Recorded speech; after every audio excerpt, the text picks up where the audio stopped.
Buenos días. A petición de mi esposa me voy a quitar el chaleco para que vean el partido político al que pertenezco.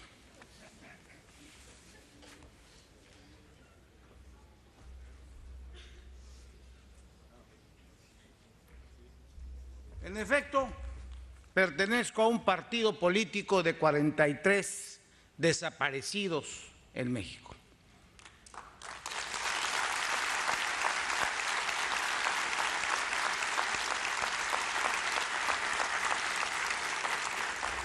Hace 22 años, Darío, iniciamos este esfuerzo.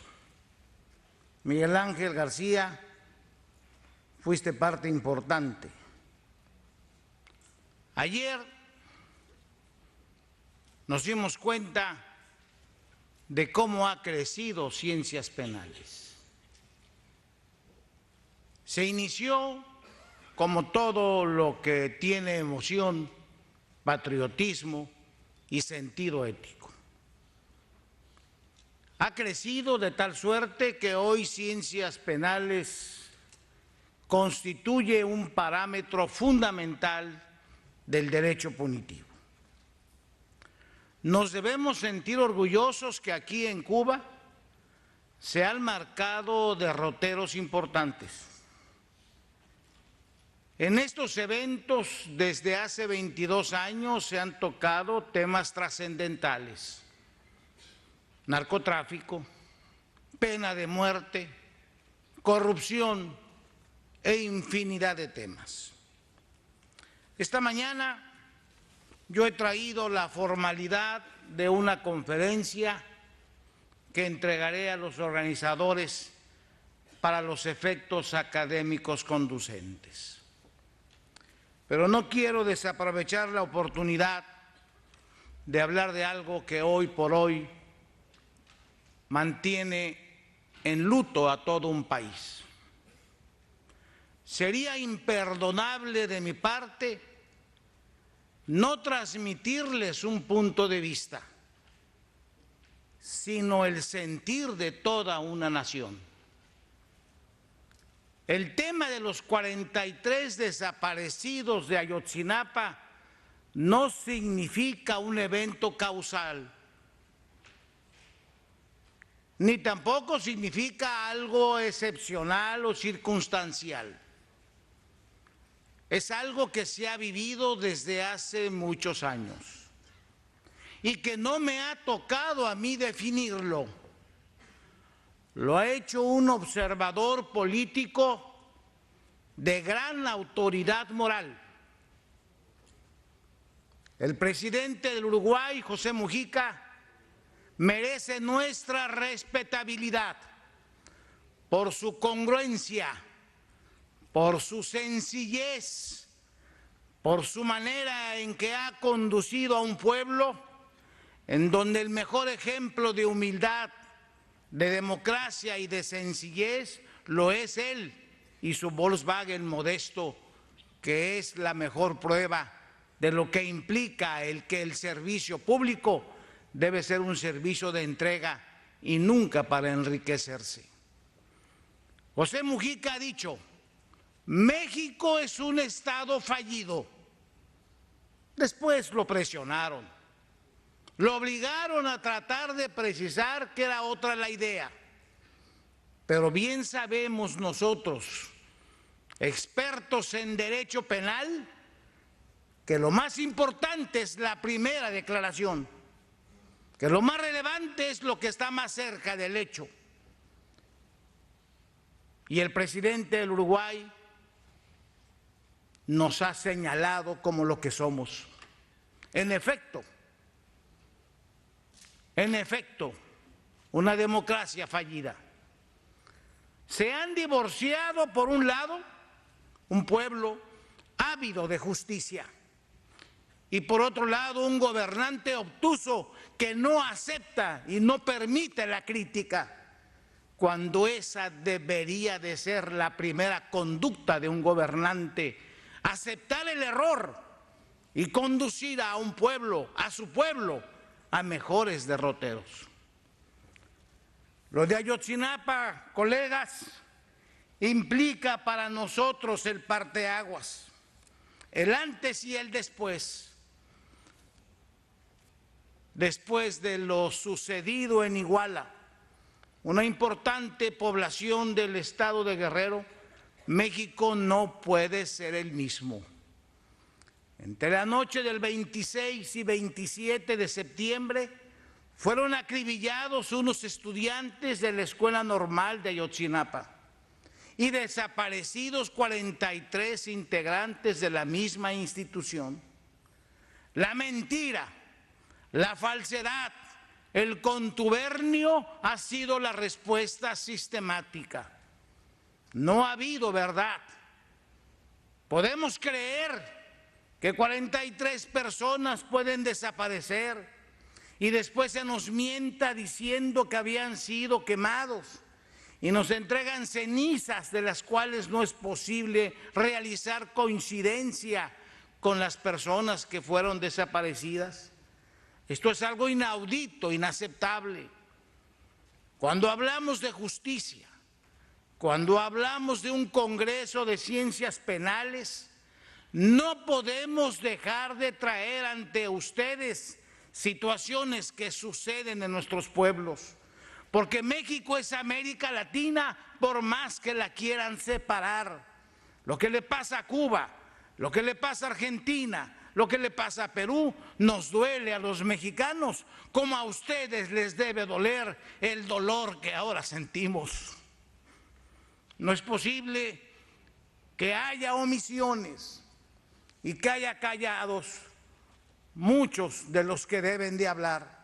Bajo ningún concepto el silencio es aceptado. Ahora más que nunca pedimos su apoyo. Desde 1962 tuve el privilegio de votar en la segunda declaración de La Habana, porque así nos lo pidió el comandante Fidel Castro.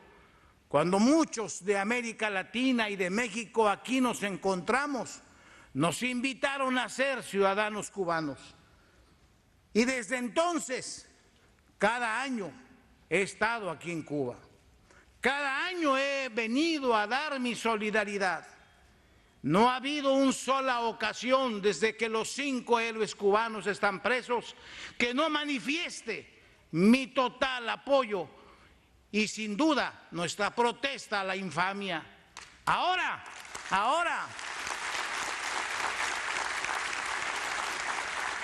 pido reciprocidad. Ayer vine a dar, ahora quiero llevarme el respaldo, la seguridad de que todos ustedes están en contra de la infamia y de la desaparición de 43 estudiantes por el solo pecado de ser estudiantes.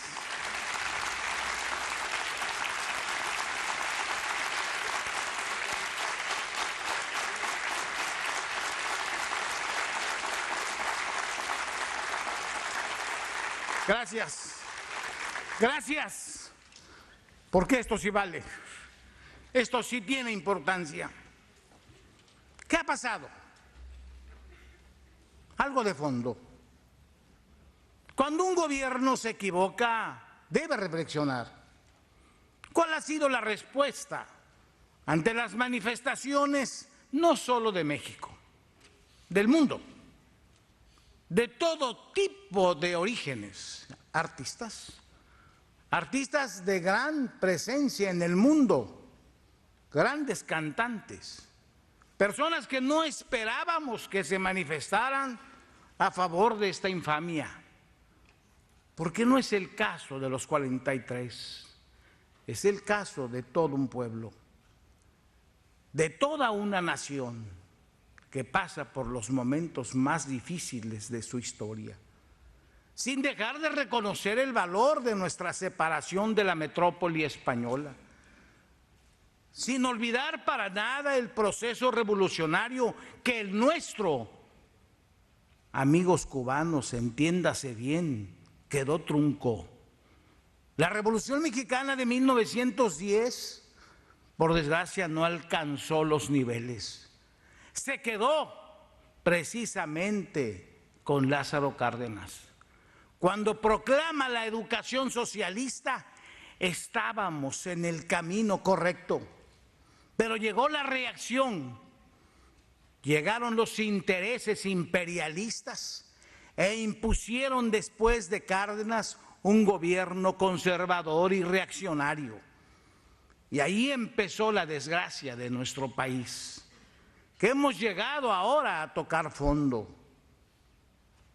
Fue precisamente Lázaro Cárdenas quien impulsa en forma importante la educación popular, la educación que forma con conciencia cívica, la educación que da principios y valores que son los que no gustan al imperialismo, no agradan que el ser piense, quieren que obedezca, que se margine totalmente de la convicción de lo que es correcto, simplemente que obedezca como robot. La educación socialista acabó con Lázaro Cárdenas y desde entonces se ha venido manejando una educación equivocada. Ayotzinapa es una escuela normal, es una institución que forma a los docentes y desde hace muchos ayeres se les dejó de dar apoyo económico, de tal manera que no solamente sufrían los embates de la falta de un presupuesto, sino el desprecio absoluto para otorgarles plaza de docentes, porque tengamos presente que el trabajo del maestro es un funcionario de Estado, sobre todo en países que como el nuestro, en México, la educación es pública y obligatoria. ¿Qué sucedió en Ayotzinapa? Sucedió precisamente que al no tener recursos, los jóvenes tenían que salir a la calle a pedir limosna, a pedir apoyo. Y así fue como el día 26 de septiembre se trasladaron a esa población cercana a Ayotzinapa, Iguala. Y ahí fue donde algunos sufrieron la masacre y otros desaparecidos. Desaparecidos después de 60 días. ¿Quién cree en esa mentira del gobierno? Se han lanzado a la calle estudiantes, obreros, madres, en fin, una conducta ejemplar en manifestaciones de protesta contra los gobernantes. Y vean estos cínicos, los cínicos gobernantes. Dicen, me uno a la manifestación, pero infeliz, si es contra ti, me uno contra mí. Vean el ridículo. 43 desaparecidos. Nos siguen haciendo creer que no se localizan, pensando en que el tiempo y la amnesia contribuyan, pero no va a ser así. Después de Ayotzinapa ya nada puede ser igual. Hay problemas terribles en materia penal. Sin duda seguimos manteniendo el embate de las drogas, pero aquí hay muchas mentiras. Aquí hay muchas historias falsas. La actividad de la droga la impulsa el mismo gobernante. ¿Y por qué no se legaliza? ¿Cuál es la causa? ¿El dinero? Si estuviera legalizada la venta de las drogas, como la venta de licores, como la venta del tabaco, pagaría impuestos. Y ya no serían los gobernantes, no aquellos que se señalan como jefes de cárteles, con nombres algunos en verdad simpáticos, el Chapo. Otro, el Señor de los Cielos, vaya, qué apodo tan grato, el Señor de los Cielos. No es cierto, eso es para las telenovelas de Televisa. No, el tema de las drogas es un tema de Estado. Y en la medida en que no se legalice, estamos en el camino equivocado. Y lo único que deja son muertes. Lo único que deja es un incremento de la delincuencia impactante. Otro tema, sin duda, lo es el tráfico de armas. Tráfico de armas auspiciado por los productores de armas. Son ellos los que propician el tráfico. En México, mi país, se pueden conseguir cualquier tipo de armas, todas made in USA, hechas en Estados Unidos, todas, y a unos precios increíblemente baratos. $100 una buena pistola, $200 una metralleta de buen calibre, en fin, todo es fácil. ¿Por qué? Porque los que lo hacen es el imperialismo norteamericano que las deja pasar. Y nuestros corruptos funcionarios que también permiten su acceso. Otro drama, sin duda, lo constituye el tráfico de personas. Es un drama. Recientemente en Granada, en España, se hizo un congreso sobre nuevas formas de esclavitud. Y son impactantes no solo la prostitución, el tráfico de menores, sino la corrupción de los mismos, los trabajadores que tienen que irse de un sitio a otro por razones económicas, etcétera. Son temas muy graves. Pero hoy por hoy estos quedan en segundo lugar en mi país. Ante la necesidad de analizar las características de nuestra democracia, de una democracia simulada, de una democracia que no tiene sustento. Y tengo aún presente en esa segunda declaración de La Habana, lo tengo muy presente, cuando el comandante Fidel Castro habló precisamente de los temas de la democracia y de las críticas que hacían respecto a la ausencia de la misma en Cuba, cuando precisó que la democracia precisamente había que entenderla en boca de Fidel, no como una mentira, sino como una necesidad de darle apoyo al campesino, a los obreros y a la población en general. Que una democracia representativa, decía Fidel, es falsa si no va de la mano con la voluntad del pueblo, y que no se confunda la democracia representativa con la corrupción. Y eso es lo que nos ha pasado en México. Recientemente dimos el paso gigante hacia la democracia, pero es una democracia manipulada por los medios de comunicación. Son ahora ellos los que imponen a los gobernantes. Son ellos los que se llevan los votos a través de un manejo ilegítimo de un gran presupuesto en materia electoral. Hoy por hoy el voto en México es altamente más caro que en cualquier parte del mundo, independientemente de que hay algo que es una evidencia muy clara y muy conocida, que es la narcopolítica. En el caso de Iguala había la implicación del gobernante.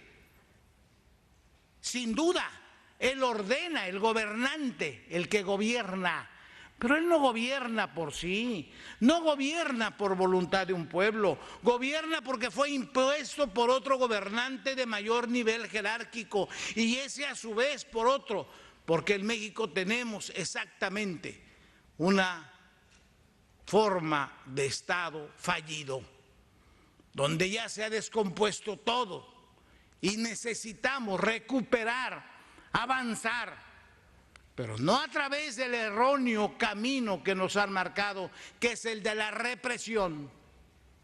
Debo informar a ustedes que en una manifestación reciente, y sin duda con la presencia de agentes que son bien conocidos como instigadores y que los envía el gobierno, y cuando hablo del gobierno es de todos los niveles. El gobierno es uno solo, es una entidad monolítica. Eso es lo que siente el pueblo cuando hablamos de una autoridad y de un gobernante. No le interesa que sea el policía de la esquina o el militar de alto rango.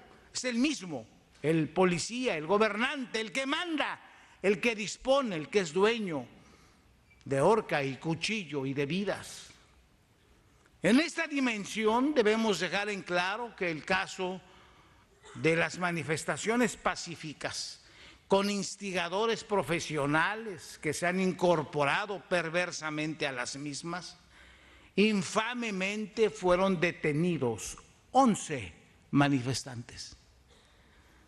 ¿Fueron llevados a una cárcel normal? No, a cárceles de alta seguridad, donde están los grandes y perversos delincuentes. Ahí se les llevó y ahí están, porque el gobernante mayor en México lo dijo: me han conocido la parte buena, ahora van a ver. Me han conocido la parte buena, que me robo un poquito y a usanza y semejanza del gobernante norteamericano también tengo mi Casa Blanca. Pero una Casa Blanca que en Estados Unidos es propiedad del Estado. Pero yo aquí voy a dar una lección de honradez. Casa Blanca a nombre de mi esposa, una famosa y destacada artista que ha cambiado totalmente el mundo de la comicidad. Vean ustedes el ridículo de mi país. Una Casa Blanca. No hubo otra forma de mencionarla, pero esa es la parte buena del gobernante. Y dijo ese gobernante: ahora van a ver la parte mala. Y detuvo a 11 que los tienen en cárceles de alta seguridad. Con los grandes delincuentes, la respuesta correcta es el camino adecuado. La represión, acusar a inocentes, a donde inclusive se encuentra un ciudadano chileno que en bicicleta andaba viendo lo que sucedía. Bueno, por buen deportista, lo detuvieron. Y está en una cárcel de alta seguridad como un criminal de altos vuelos. Es patético. No hay comparación ante ello, pero no quisiera yo dejar de aprovechar la oportunidad para presentar soluciones, para sugerir soluciones, ya que en mi país no soy oído, ya que en mi país, inclusive, y por qué no decirlo, soy menospreciado en mis puntos de vista, olvidado en mis criterios jurídicos y sociales. Esta tribuna generosa que ha sido conmigo desde siempre me ha permitido sin taxativas decir mi verdad. Un pueblo que me duele como es el mío, un luto que hoy nos acaba y no sabemos cuándo y cómo va a terminar. La postura no solo debe ser enunciativa, no solo nos debemos limitar a señalar los problemas tan graves a los que he hecho referencia, en donde todo esto procede de un ataque a la educación pública, porque no se quiere una educación con ética. Ayer, cuando nos reuníamos un grupo de invitados con el señor fiscal general, hizo referencia a varios aspectos, entre ellos, a la hospitalidad generosa del pueblo cubano. Algo más, Darío, señalaste las extraordinarias expresiones culturales, pero hay algo más importante, algo que debe subrayarse y que para mí es motivo de admiración histórica, que es la dignidad del pueblo cubano. Esa dignidad que no los ha vencido nunca, a pesar de que a unas cuantas millas está el imperialismo. ¿Qué pueblo? Yo no creo que haya otro en toda la historia de la humanidad como este pueblo cubano, que ha sabido derrotar,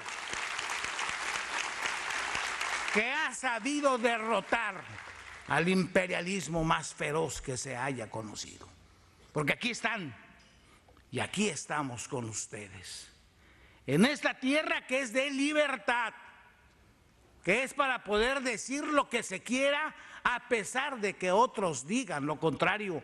A mí me consta, y creo tener la autoridad para decirlo, que desde 1962, cuando pisé por primera vez estas tierras, jamás me han limitado en nada absolutamente, y esa es la prueba. Lo que no se puede permitir es la perversidad, la mentira, la falsedad.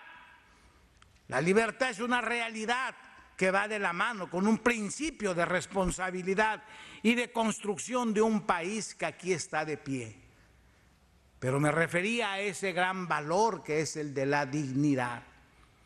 Esa dignidad que en tanto deben ustedes, cubanos, sentirse ampliamente satisfechos.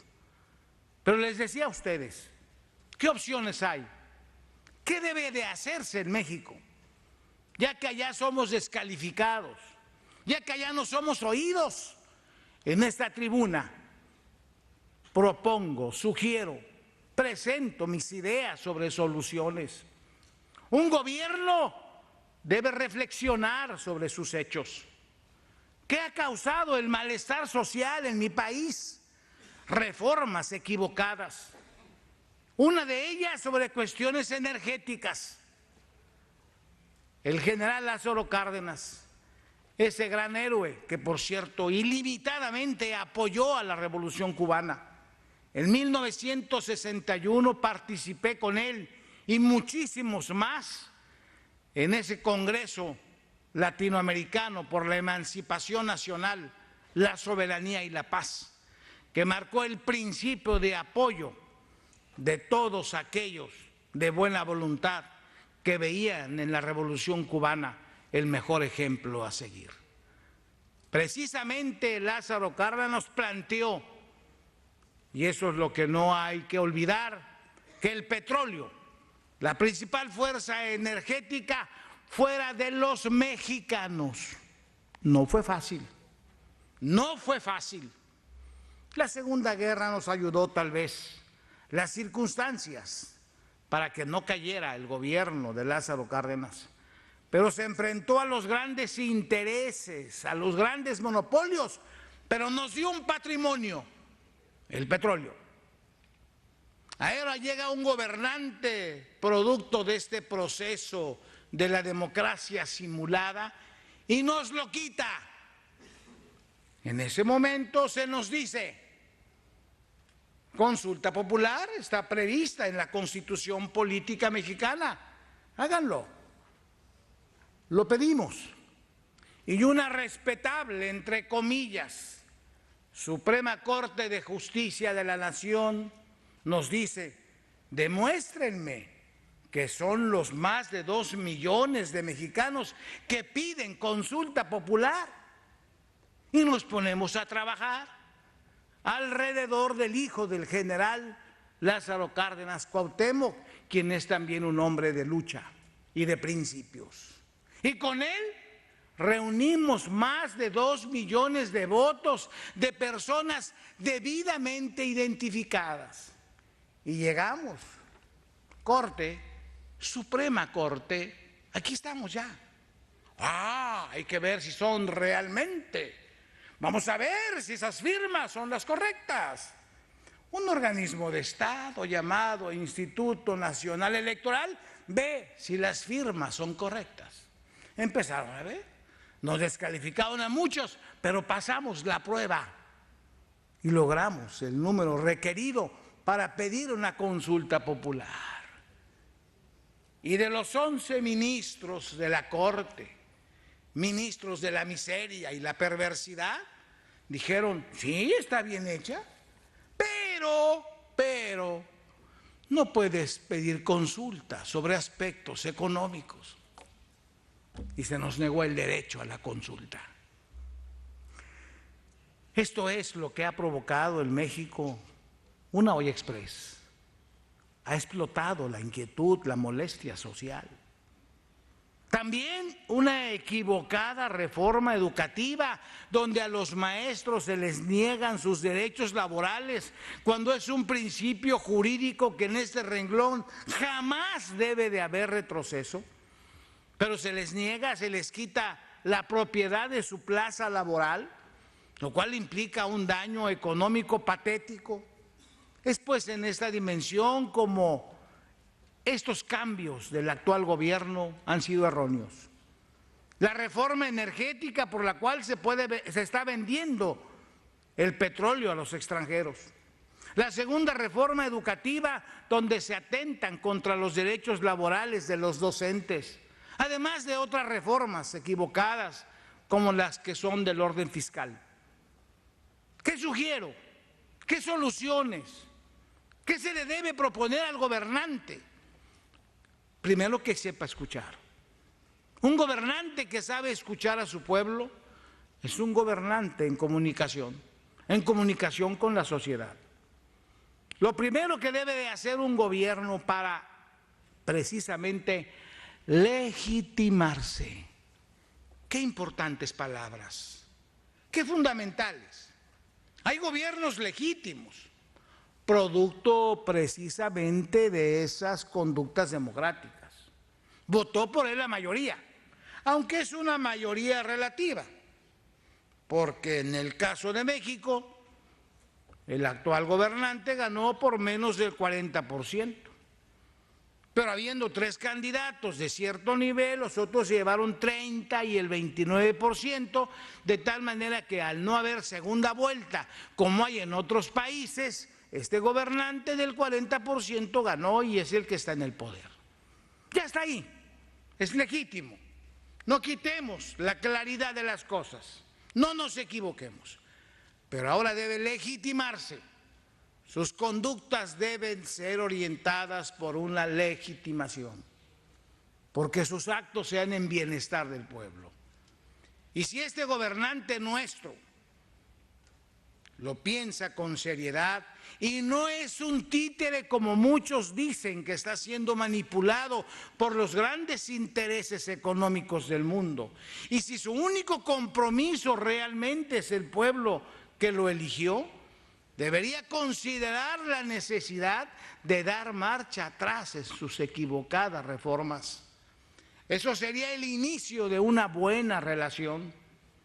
No deseamos la inestabilidad, no le apostamos a la violencia, no deseamos una nueva revolución, pedimos una evolución, un proceso de paz prudente, inteligente, guiado por un gobernante responsable, que entienda que la justicia hoy por hoy es un bien inalcanzable, que la justicia cada vez está más lejos del pueblo de México y que deben darse cambios estructurales, sí, y que se habla inclusive de una reforma en materia constitucional, también es correcto. En que se necesitan nuevos hombres, sin duda hay razón en ello, pero por encima de todo, el gobernante debe tener voluntad para el cambio, debe mantener una conducta fiera, suficientemente fuerte para decidir lo que le convenga a su pueblo. No será fácil, pero hay aquí la sugerencia.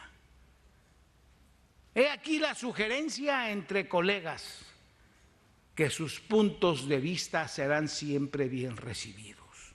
Hoy por hoy, sin duda, nuestro reconocimiento al esfuerzo realizado por este importante evento, nuestra plena solidaridad con los 5 héroes cubanos que padecen la infamia y la perversidad de un proceso que no se ajusta a los más mínimos principios del derecho.